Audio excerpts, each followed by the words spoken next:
ಮಾಡಿಬಿಟ್ಟೆಪ್ಪ, ತಪ್ಪಾಗೋಯ್ತು, ತುಡುಕ್ಬಿಟ್ಟೆ. ನೀವೊಂದು ಹೊಡೆದ್ರು ನಾನೇನು ಅಂದ್ಕೊಳ್ಳಲ್ಲಪ್ಪ.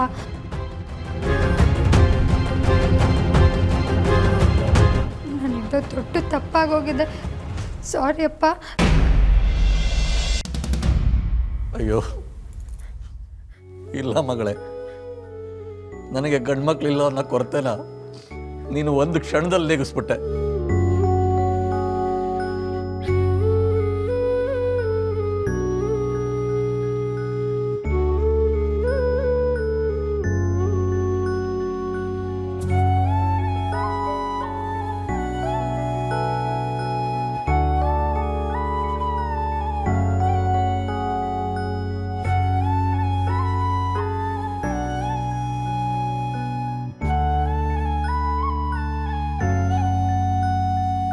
ಇನ್ನು ನಾನು ನಿಶ್ಚಿಂತೆಯಿಂದ ಕಣ್ಮುಚ್ಚಿದ್ರು ನೀನು ಈ ಮನೇನ ಚೆನ್ನಾಗಿ ಕಾಯ್ತೀಯ ಅಂತ ಖಾತ್ರಿ ಆಯ್ತಮ್ಮ. ಗಂಡ ಆಗಿ ನನ್ನ ಪರಿ ಮೇಲೆ ನಾನೇ ಒಂದಿನಾನು ಕೈ ಮಾಡಲಿಲ್ಲ, ಜೋರಾಗಿ ಗದರಲೂ ಇಲ್ಲ. ಅಂಥವಳ ಮೇಲೆ ಕೈ ಮಾಡೋದಕ್ಕೆ ಅವ್ರು ಯಾರು? ದುಡುಕಿದ್ದು ನೀನಲ್ಲಮ್ಮ, ಆ ಸುವಾಸಿನಿ. ತಾಯಿನೇ ದೇವರು ಅಂತಾರೆ.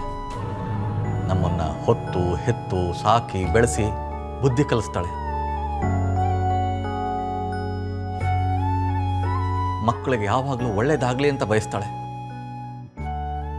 ಅಂಥವಳಿಗೆ ಅವಮಾನ ಆದಾಗ ಅದನ್ನು ವಿರೋಧಿಸೋದು ತಪ್ಪಲ್ಲ ಮಗಳೇ, ಕರ್ತವ್ಯ ಅಂತಾರೆ.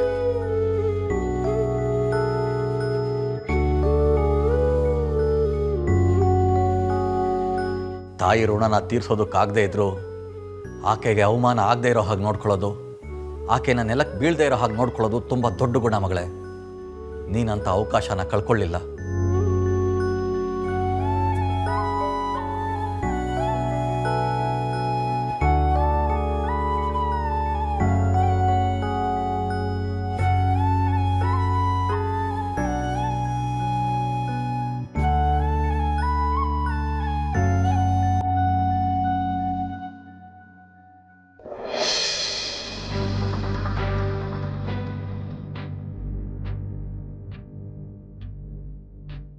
ಅಗ್ರಜ, ಕೋಪದಲ್ಲಿ ಯಾವ ಡಿಸಿಷನ್ನು ತಗೊಳ್ಬೇಡ. ರೌಡಿನದ್ನಿ ಮಾಡಿರೋದು ನಿಜವಾಗ್ಲೂ ತಪ್ಪೆ. ಅವಳು ಹಾಗೆ ಮಾಡಿರೋದ್ಕಿಂತ ಮುಂಚೆ ಖಂಡಿತ ಯೋಚನೆ ಮಾಡಿರ್ತಾಳೆ. ರೀಸನ್ ಇಲ್ಲದೆ ಅಂತೂ ಹಾಗೆ ಮಾಡಿರಲ್ಲ ಅಲ್ವಾ?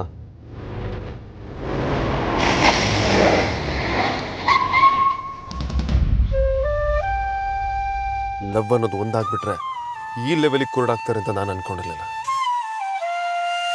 ನೀನು ಮದುವೆ ಆಗ್ತಿರೋ ಹುಡುಗಿ ತಂಗಿ ಅನ್ನೋ ಒಂದೇ ಒಂದು ಕಾರಣಕ್ಕೆ ಅಮ್ಮನ ಕೆಣ್ಣೆಗೆ ಹೊಡೆದ್ರೆ ಅವಳನ್ನ ಸಪೋರ್ಟ್ ಮಾಡ್ತಿದ್ಯಲ್ಲ, ನಿನಗೇನು ಹೇಳಬೇಕು ಅಂತ ನನಗೆ ಗೊತ್ತಾಗ್ತಿಲ್ಲ. ಅಗ್ರಜ ಪ್ಲೀಸ್, ನಾನು ಯಾರ ಪರನೂ ವಹಿಸ್ಕೊಂಡು ಮಾತಾಡ್ತಾ ಇಲ್ಲ. ನಿನಗೆಷ್ಟು ಅಮ್ಮನ ಮೇಲೆ ಪ್ರೀತಿ ಇದೆಯೋ ನನಗೂ ಅಷ್ಟೇ ಇದೆ. ಇದೇ ತಾನೇ? ಹಾಗಿದ್ರೆ ತೋರಿಸೋದನ್ನ ಎಲ್ಲ ಇತ್ಯರ್ಥ ಮಾಡೋದಕ್ಕೆ ನಾನು ಅಮೂಲ್ಯ ಹತ್ರ ಹೋಗ್ತಿರೋದು. ನಮ್ಮ ಅಮ್ಮನ ಮೇಲೆ ಕೈ ಎತ್ತತಾಳ ಅವಳು.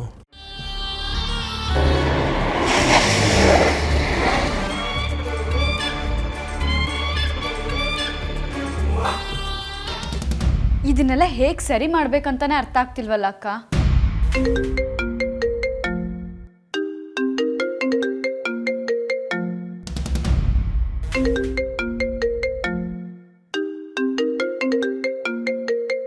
ಅದಿತಿ, ಲೌಡ್ ಸ್ಪೀಕರ್ ಆನ್ ಮಾಡ್ತೀನಿ. ಹಲೋ, ಅಮೂಲ್ಯನಿಗೆ ಫೋನ್ ಕೊಡು. ಅವಳು ಇಲ್ಲೇ ಇದ್ದಾಳೆ, ಹೇಳಿ. ನಾವು ಯಾವಾಗಲೂ ಸಿಗ್ತೀವಲ್ಲ, ಆ ಜಾಗಕ್ಕೆ ಬಾ, ನಿನ್ನ ಹತ್ರ ಮಾತಾಡಬೇಕು.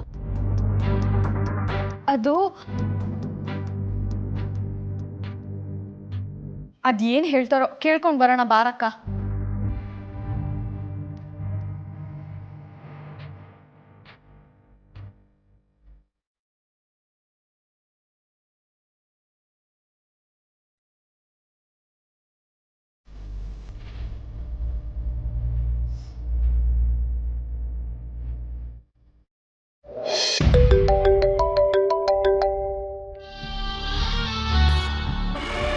ಹೇಳಿ. ನೀವು ತುಂಬಾ ಸೀರಿಯಸ್ ಆಗಿ ವಿಕ್ಕಿ ಮತ್ತೆ ಆರ್ತಿ ಮದ್ವೆ ನಿಲ್ಸಕ್ ಒದ್ದಾಡ್ತಾ ಇದ್ದೀರಲ್ವಾ? ಇನ್ಮೇಲೆ ಅದ್ರ ಅಗತ್ಯ ಇಲ್ಲ. ವಾಟ್? ಏನು ಹೇಳ್ತಿದ್ದೀರಾ? ಅಷ್ಟೇ ಅಲ್ಲ, ಇನ್ಮೇಲೆ ನೀವು ಅದ್ರ ಬಗ್ಗೆ ಪ್ಲಾನ್ ಕೂಡ ಮಾಡೋದು ಬೇಡ. ಓಹೋ, ನೀವು ಕೂಡ ಅವ್ರ ಪಾರ್ಟಿಗೆ ಸೇರ್ಕೊಂಡ್ಬಿಟ್ರಾ? ಹಲೋ, 1 ನಿಮಿಷ.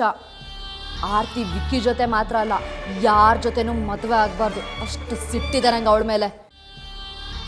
ಪದೇ ಪದೇ ಪಾರ್ಟಿ ಚೇಂಜ್ ಮಾಡೋದಕ್ಕೆ ನಾನು ಪೊಲಿಟಿಷಿಯನ್ ಅಲ್ಲ. ನೀವೇನು ಅಂತ ನೀವೇ ನನಗೆ ಎಕ್ಸ್ಪ್ಲೈನ್ ಮಾಡೋ ಅಗತ್ಯ ಇಲ್ಲ. ಯಾಕೆ ಹಾಗೆ ಹೇಳಿದ್ರಿ ಅದನ್ನ ಹೇಳಿ. ಇನ್ಯಾವತ್ತು ಫಿಲ್ ಮಾಡೋಕ್ಕಾಗದಿರೋ ಅಷ್ಟು ದೊಡ್ಡ ಗ್ಯಾಪ್ನ ಕ್ರಿಯೇಟ್ ಮಾಡಿದ್ದೀನಿ. ಇಷ್ಟ್ರ ಮೇಲೂ ಅವ್ರ ಮದುವೆನ ಯಾರೋ ಮಾಡ್ತೀನಿ ಅಂತ ಮುಂದೆ ಬಂದರು. ವೇದಾಂತೆ ಖುದ್ದಾಗಿ ಅಡ್ಡ ಬಂದು ನಿಲ್ಲಿಸ್ತಾನ ಅಂತ ಡೌಟ್ ಆಗ್ತಾ ಇದೆ. ಓಹೋ, ಆ ಲೆವೆಲ್ ಗ್ಯಾಪ್ ಆಯ್ತಾ? ಅದನ್ನೇನು ಕೇಳ್ತೀರಾ, ಸಖತ್ತಾಗಿರೋ ಡ್ರಾಮಾ ಸೀನ್ ಅದು. ಸಖತ್ ಮಜಾ ಬಂತು. ಒಂದು ಲೆಕ್ಕದಲ್ಲಿ ನನ್ನ ದಾರಿ ಕ್ಲಿಯರ್ ಆಯಿತು. ನಾರ್ಮಲ್ ಡೇಸಲ್ಲೇ ನಿಮಗೆ ಡ್ರಾಮಾ ಮಜಾ ಕೊಟ್ಟಿದೆ ಅಂದಮೇಲೆ ಮದುವೆಯಲ್ಲಿ ಡ್ರಾಮಾ ಇಲ್ಲ ಅಂದರೆ ಬಂದವ್ರಿಗೆ ಬೋರ್ ಆಗಲ್ವಾ? ನಾನು ಅಂದ್ಕೊಂಡಾಗೆ ಆಚೆ ನಾಡಿದ್ದು ಆರ್ತಿಯವ್ರು ನನ್ನವ್ರು ಆಗಬೇಕಷ್ಟೆ. ನಿಮ್ಮ ಪ್ಲ್ಯಾನ್ ವರ್ಕ್ ಆಗುತ್ತೋ ಟುಸ್ ಆಗುತ್ತೋ ಅದು ನನಗೆ ಬೇಕಾಗಿಲ್ಲ. ಬಟ್ ನಾನು ಅಂದ್ಕೊಂಡಿದ್ದ ಪ್ಲ್ಯಾನು ಪಕ್ಕ ಎಕ್ಸಿಕ್ಯೂಟ್ ಆಗತ್ತೆ.